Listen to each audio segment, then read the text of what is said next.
ಪ್ರೀತಿಯ ವೀಕ್ಷಕರಿಗೆ ಶಂಕರಾನಂದ ಟಿವಿಗೆ ಸ್ವಾಗತ ಸುಸ್ವಾಗತ. ಇವತ್ತಿನ ವಿಡಿಯೋನಲ್ಲಿ ಗುರುಗೋಚಾರ ಫಲ 2025 ಹೇಗಿದೆ ಅನ್ನುವಂತಹ ಮಾಹಿತಿಯನ್ನು ತಿಳ್ಕೊಳ್ಳೋಣ.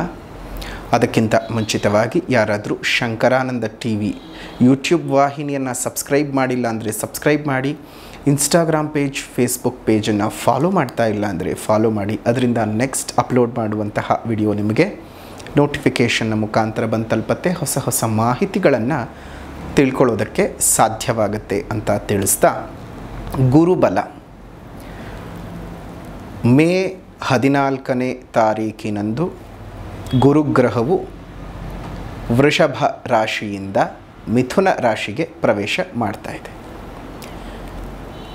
ಗುರು ತನ್ನ ಸ್ಥಾನವನ್ನು ಬದಲಾವಣೆ ಮಾಡ್ತಾ ಇರತಕ್ಕಂತಹ ಈ ಸಂದರ್ಭದಲ್ಲಿ ರಾಶಿಯ ಮೇಲೆ ಯಾವ ರೀತಿಯಾದಂತಹ ಪ್ರಭಾವಗಳನ್ನು ಬೀರುತ್ತೆ ನೋಡಿ. ಈಗಷ್ಟೇ ಹೊಸ ವರ್ಷಕ್ಕೆ ಕಾಲಿಟ್ಟಿದ್ದೇವೆ. ಶ್ರೀ ಕ್ರೋಧಿ ನಾಮ ಸಂವತ್ಸರವನ್ನು ಮುಗಿಸಿ ಶ್ರೀ ವಿಶ್ವಾವಸು ನಾಮ ಸಂವತ್ಸರಕ್ಕೆ ಕಾಲಿಟ್ಟಂತಹ ಈ ಹೊಸ್ತಿಲಿನಲ್ಲಿ ವಿಶ್ವಾವಸು ನಾಮ ಸಂವತ್ಸರದಲ್ಲಿ ಬದಲಾವಣೆ ಆಗ್ತಾ ಇರುವಂತಹ ಮೊದಲನೆಯ ಬೃಹತ್ ಗ್ರಹ ಅಂತ ಹೇಳಿದರೆ ಅದು ಗುರುಗ್ರಹ. ವರ್ಷ ಪ್ರಾರಂಭ ಆಗೋಕ್ಕೂ ಒಂದೇ ಒಂದು ದಿನದ ಹಿಂದೆ ಶನಿಗ್ರಹ ಅಂದರೆ 29 ಮಾರ್ಚ್ ಶನಿಗ್ರಹ ಬದಲಾವಣೆ ಆಗಿತ್ತು. ಆದರೆ ಈಗ ಮೇ 14ನೇ ತಾರೀಕಿನಂದು ಗುರುಗ್ರಹ ಬದಲಾವಣೆ ಆಗ್ತಾ ಇದೆ. ಈ ಗುರುಗ್ರಹ ಬದಲಾವಣೆ ಆಗ್ತಾ ಇರೋದ್ರಿಂದಾಗಿ ಯಾವ ರೀತಿಯಾದಂತಹ ಫಲಗಳನ್ನು ನಿರೀಕ್ಷೆ ಮಾಡಬಹುದು ನೋಡಿ. ಗುರುಬಲ ಅಂತ ಹೇಳಿದ್ರೆ ಪ್ರತಿಯೊಬ್ಬರಿಗೂ ಬೇಕಾಗಿರ್ತಕ್ಕಂಥದ್ದೇ. ವರ್ಷ ಭವಿಷ್ಯವನ್ನು ಕೇಳೋ ಸಂದರ್ಭದಲ್ಲಿ ಹೇಳಿರ್ತೇವೆ, ಗುರುಬಲ ಮತ್ತು ಶನಿಬಲದ ಆಧಾರದ ಮೇಲೆ ಆಯಾ ವರ್ಷದ ಶುಭಾಶುಭ ಫಲಗಳನ್ನು ಅಳೆಯೋದು ಉಂಟು. ಒಬ್ಬ ವ್ಯಕ್ತಿಯ ಜೀವನದಲ್ಲಿ ಒಂದು ಶುಭ ಕಾರ್ಯಗಳಾಗಬೇಕಾದ್ರೆ, ಶುಭ ಘಟನೆಗಳು ನಡಿಬೇಕಾದ್ರೆ, ಮದುವೆ, ಸಂತಾನ ಅಥವಾ ಕೆಲಸ ಸಿಗಬೇಕು, ಕೆಲಸದಲ್ಲಿ ಅಭಿವೃದ್ಧಿ ಆಗಬೇಕು, ಇನ್ಯಾವುದೇ ರೀತಿಯಾಗಿರುವಂತಹ ಫಲಾನುಫಲಗಳನ್ನು ಅನುಭವಿಸಬೇಕು ಅಂತ ಹೇಳಿದ್ರೆ ಗುರುವಿನ ಆಶೀರ್ವಾದ ಬೇಕು. ಯಾಕಂದರೆ ದೀರ್ಘಕಾಲದಲ್ಲಿ ಫಲವನ್ನು ಕೊಡ್ತಕ್ಕಂತಹದ್ದು ಗುರುಗ್ರಹ ಮತ್ತು ಶನಿಗ್ರಹ. ಅದು ಬಿಟ್ಟರೆ ಛಾಯಾಗ್ರಹಗಳಾಗಿರುವಂತಹ ರಾಹುಕೇತು ಗ್ರಹಗಳು 18 ತಿಂಗಳುಗಳು. ಇಂತಹ ಸಂದರ್ಭದಲ್ಲಿ ತನ್ನ ಸ್ಥಾನವನ್ನು ವೃಷಭದಿಂದ ಮಿಥುನ ರಾಶಿಗೆ ಪರಿವರ್ತನೆ ಮಾಡ್ತಾ ಇರ್ತಕ್ಕಂತಹ, ಪರಿಚಲನೆ ಮಾಡ್ತಾ ಇರ್ತಕ್ಕಂತಹ ಗುರುಗ್ರಹದ ಒಂದು ವಿಶೇಷವಾದಂತಹ ಸ್ಥಾನದಿಂದ ಫಲಾನುಫಲಗಳು ಹೇಗಿದೆ ಅನ್ನೋದನ್ನು ಗಮನಿಸಬೇಕಾಗತ್ತೆ.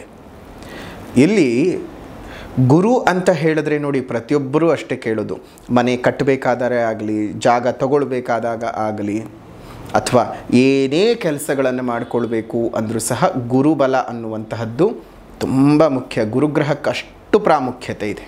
ಗುರುಬಲ ಇತ್ತು ಅಂದರೆ ಒಂದು ಅರ್ಥಕ್ಕೆ ದೈವ ಬಲ ಇದೆ ಅಂತ ಅರ್ಥ. ದೇವರೇ ನಮ್ಮ ಪಕ್ಕದಲ್ಲಿ ನಿಂತಿದ್ದಾನೆ ಅನ್ನುವಂತಹ ಅರ್ಥ. ಬೃಹಸ್ಪತಿ ಗ್ರಹದ ಬಲ ಇದ್ದರೆ ನಮ್ಮ ಜೀವನದಲ್ಲಿ ಎಂತಹದ್ದೇ ಕಷ್ಟಗಳು ಬಂದರೂ ಸಹ ನಾವು ಅದನ್ನು ನಿಭಾಯಿಸ್ಕೊಂಡು ಹೋಗಬಹುದು. ಶನಿಕಾಟವನ್ನೂ ಸಹ ನಿಭಾಯಿಸ್ಕೊಂಡು ಹೋಗುವಂಥ ಶಕ್ತಿಯನ್ನು ಇದೇ ಗುರುಬಲವು ಸಹ ಕೊಡುವಂತಹದ್ದು. ಹಾಗಾಗಿ ಗುರುಬಲ ಇದ್ದರೆ ದೇವರೇ ಜೊತೆಗಿದ್ದ ಹಾಗೆ ಅನ್ನುವಂತಹ ಮಾತು ಸಹ ಇರುವಂತಹದ್ದು. ಅಂತಹ ವಿಶೇಷವಾದಂತಹ ಇಂತಹ ಗುರು ಸಂಬಂಧಿಕರ ವರ್ತನೆಗಳನ್ನು ತೋರಿಸ್ತಾನೆ. ಕುಟುಂಬದಲ್ಲಿರುವಂತಹ ಪಿತ್ರಾರ್ಜಿತವಾಗಿ ಬರಬೇಕಾದಂತಹ ಆಸ್ತಿಗಳನ್ನು ತೋರಿಸ್ತಾನೆ.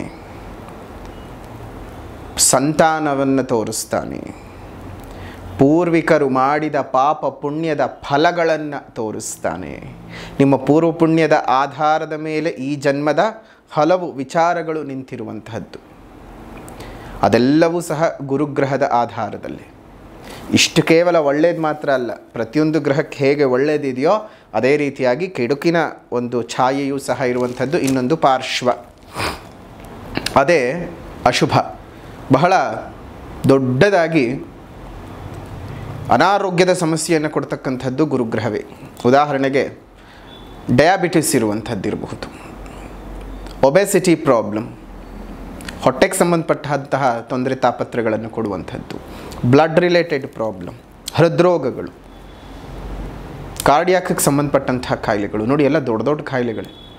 ಡಯಾಬಿಟಿಕ್ ಆಗಲಿ, ಕಾರ್ಡಿಯಾಟಿಕ್ ಆಗಲಿ, ಇಲ್ಲ ಅಂತ ಹೇಳಿದ್ರೆ ಬ್ಲಡ್ ರಿಲೇಟೆಡ್ ಆಗಲಿ, ದೊಡ್ಡ ದೊಡ್ಡ ಮಟ್ಟದ ಕಾಯಿಲೆ. ಒಬೆಸಿಟಿ, ಕೊಬ್ಬಿನ ಅಂಶ ತೋರಿಸ್ತಾನೆ, ಸ್ಥೂಲಕಾಯ ಅಲ್ವಾ ಎಷ್ಟೇ ಆಗಲಿ ಗುರುವಿಂದು.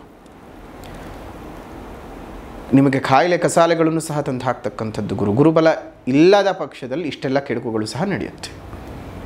ಹಾಗಾಗಿ ಗುರುವಿನ ಅನುಗ್ರಹ ಯಾವ್ಯಾವ ರೀತಿಯಾಗಿ ಇದೆ, ನಿಮ್ಮ ರಾಶಿಯ ಫಲಾನುಫಲಗಳೇನು ಅನ್ನೋದನ್ನು ತಿಳ್ಕೊಳ್ಳೋಣ.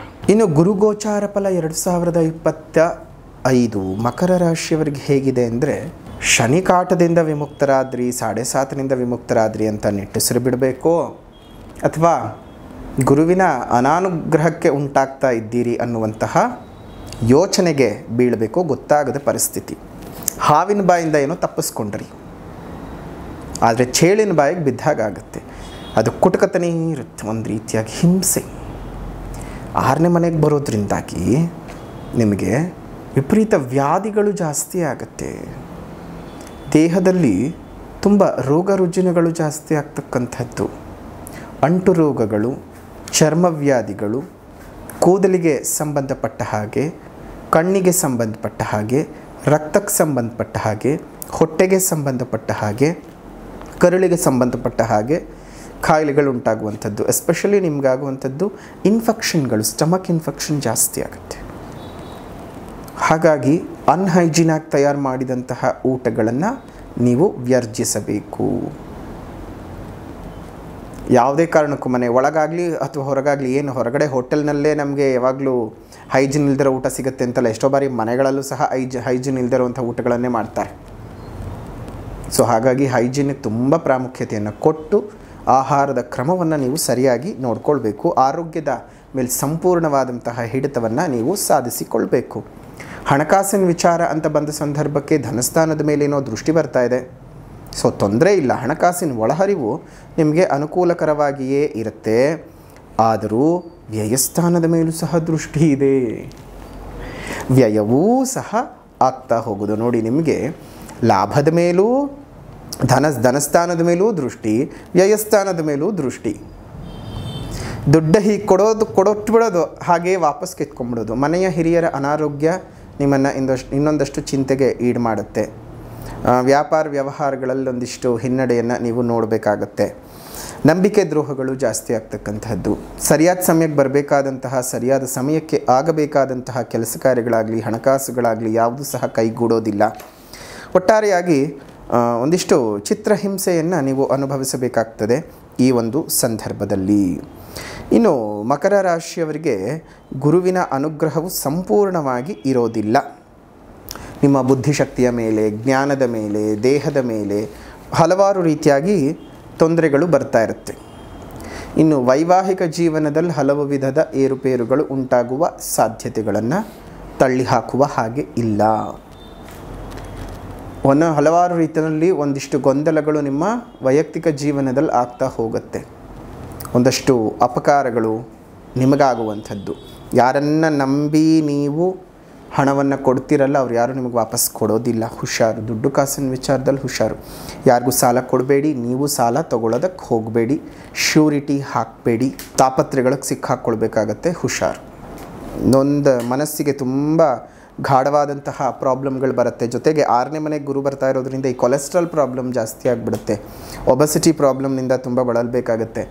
ಬಾರ್ಡರ್ನಲ್ಲಿರುವಂತಹ ಡಯಾಬಿಟಿಕ್ ಅವರಿಗೆ ಬಾರ್ಡರನ್ನು ದಾಟುವ ಸಮಯಗಳು ಬರಬಹುದು. ಮನಸ್ಸಿನಲ್ಲಿ ಹಲವು ವಿಧದ ಯೋಚನೆಗಳು, ಚಿಂತೆಗಳು, ಈ ರೋಗಸ್ಥಾನ ಅಂತ ಹೇಳಿದ್ರೇ ಒಂದಿಷ್ಟು ಈ ಮಾಟಮಂತ್ರಗಳಿಗೂ ಕಾರಣ, ಈ ನೆಗೆಟಿವ್ ಎನರ್ಜಿಗಳಿಗೆ ಕಾರಣ.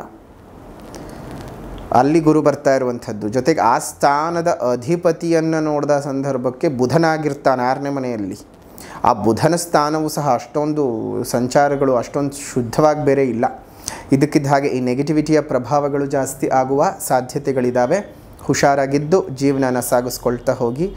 ಒಳ್ಳೆಯದಾಗಲಿ, ಏನು ಯೋಚನೆ ಮಾಡೋದು ಬೇಡ.